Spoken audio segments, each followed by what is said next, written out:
እሺ ስሜ ሰይፈዲን ይባላል። የመጣሁት ከአዳማ ነው።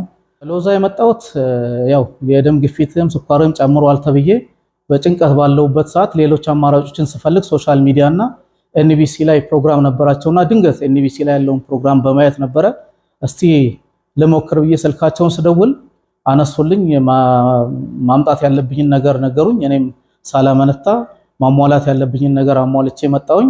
ወደ ሎዛ የመጣሁት የደም ግፊትና የስኳር ችግር አለበት ተብዬ ተነግሮኝ ነው። መጀመሪያ ስኳርና ግፊት እንዳለብኝ ያወቅኩት የዛሬ 2 ዓመት አካባቢ ቢሆንም በራሴ መንገድ እየቀነስኩ ስዘናጋ ቆየውና መጨረሻ የዛሬ 4 ወር አካባቢ ስኳርም ግፊትም በጣም ጨምሯል ተብዬ መድኃኒት እንድወስድ ታዝዤ ነበረ። በዛ ሰዓት ነበረ መድኃኒቱን ላለመውሰድ አማራጭ ስፈልግ ሶሻል ሚዲያ ላይ ሎዛን ያገኘሁት። ወዲያውኑ አላመነታውም። ወደ ሎዛ መጣሁኝና አድራሻቸውን ጠይቄ ምን ብዬ ከመጣው በኋላ ምን ማድረግ እንዳለብኝ አማከርኳቸው። እነሱም የተወሰኑ ምርመራዎችን ይዤ እንደመጣ ነበር የነገሩኝ። ከዛ ምርመራዎችን ይዤ ስመጣ ኦልሞስት በወቅቱ የነበረው የ3 ወር የስኳር መጠኔ ወደ 7 ነበረ። የስኳር መጠን የ3 ወር ተለክቼ ነበረ 7 ነበር የሚለው እና ወዲያው መድኃኒት እንድጀምር የተነገረኝ የስኳር የግፊቴ ሁኔታ ወደ 160 በመቶ አካባቢ ነበርና ወዲያውን ምን ማድረግ እንዳለብኝ አማከርኳቸው። እነሱም የመፍትሄ አቅጣጫ ነበር የሰጡኝ። በመጀመሪያ የተሰጠኝ ትድናለህ የሚል ተስፋ ነበረ። እሱ አጽናናኝ። እንደገና በሚቀጥሉት እንትኖች መጣውኝና በየወሩ እየተመላለስኩ የምግብ እቅድ ነው የሰጡኝ። ያንን የምግብ እቅድ በመውሰድ በየወሩ እየተለካው እየመጣው አሁን ያለበት ደረጃ እየቀነሰ የመጣው በመጀመሪያው ወር የምርመራ እንትን የ3 ወር ልኬቴን ይዤ መጥቼ ነበረ።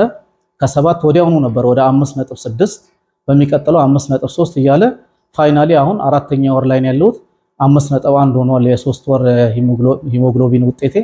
ስኳማ ነው ግፊቴን በተመለከተ አሁን 110 በ70 በ80 የሚል ነው። በፊት 160 በመቶ አካባቢ ነበረ። አሁን በጣም የተሻለ ሁኔታ ላይ ነው ያለሁት። ትልቁ ነገር ሰው መዳን እንደሚችል ማመን ነው እና ወደ መፍትሄ መሄድ ነው። እኔም ያደረኩት ነገር ቢኖር በሽታዬን ማዳመጥ ሳይሆን እንዴት ነው መዳን ያለብኝ የሚለውን ነገር ስፈልግ ነበረ ወደ ሎዛ የመጣሁት እና የፈለኩትን አግኝቻለሁ ብዬ አስባለሁ።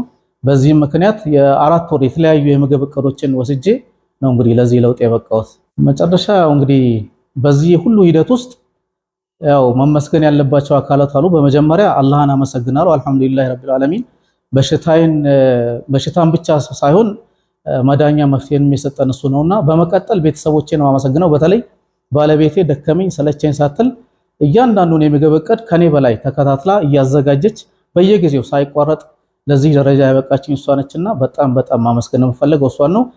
ያው ሳይመሰገን የሚያልፈው ሌላው ሎዛ ነው። ሎዛ የስነ ምግብ ማዕከል በጣም አመሰግናለሁ። ምክንያቱም ያለነሱ እዚህ ደረጃ ላይ መድረስ አልችልም ነበረ። ተስፋ ቆርጬ ወይ መድኃኒት ጀምሬ የሆነ እንትን ላይ ነበር የምሆነው እና ማመስገን የምፈልገው እነዚህን አካላቶች